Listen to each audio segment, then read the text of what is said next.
अस्सलाम वालेकुम दोस्तों।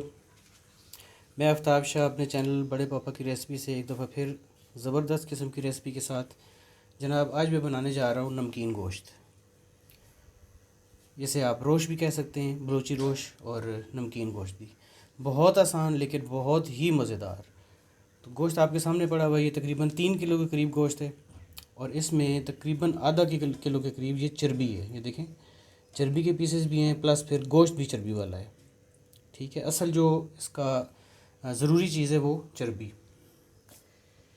इसमें मैं डालूँगा जी तकरीबन 1 खाने का चम्मच नमक,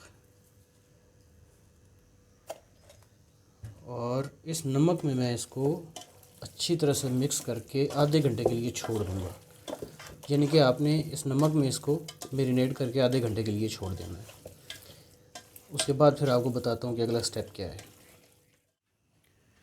जी, तो आधे घंटे बाद मैंने गोश्त को पकने के लिए रख दिया है और अब इसमें आपने सिर्फ 2 से 3 चीज़ें डालनी हैं। कोई मसाला किसी किस्म का नहीं डलेगा, कोई मिर्चें नहीं डलेंगी, सिर्फ़ और सिर्फ ये साबुत टमाटर रखेंगे आप। 4 अदद में रख रहा हूँ और इसके साथ ये 2 अदद प्याज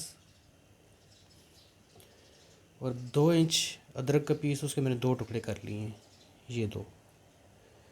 और साथ इसके तकरीबन सिर्फ़ और सिर्फ आधे गिलास के करीब पानी, बस। ये अब हम पकने के लिए रख देंगे जी। और इसको आपने पकाना है हल्की आंच पे, आंच आपने तेज़ नहीं करनी। ठीक है, ऊपर ढक्कन दे दिया और साथ ऊपर थोड़ा सा वेट रख दें। ये बहुत ज़रूरी है, इससे ये होगा कि स्टीम जो है वो ज़्यादा बाहर नहीं निकलेगी। अब इस गोश्त को मैं यहाँ पे पकाऊंगा तकरीबन 1.5 घंटे के करीब। 1.5 घंटे के बाद हम चेक करेंगे कि हमारा गोश्त किस हद तक गल चुका है और कैसा बन रहा है। लें जी, तकरीबन 1 घंटा और 40 मिनट गुजर चुके हैं और अब चेक करते हैं गोश्त अपना। माशाल्लाह माशाल्लाह, बहुत ज़बरदस्त। और ये देखें जी कितनी आसानी से टूट रहा है। इसका मतलब कि हमारा गोश्त बेहतरीन गल चुका है, बेहतरीन ज़बरदस्त। तो अब इस टाइम पे मैं क्या करूँगा कि इसमें तकरीबन 5 से 6 अदद सब्ज़ मिर्चें डालूँगा।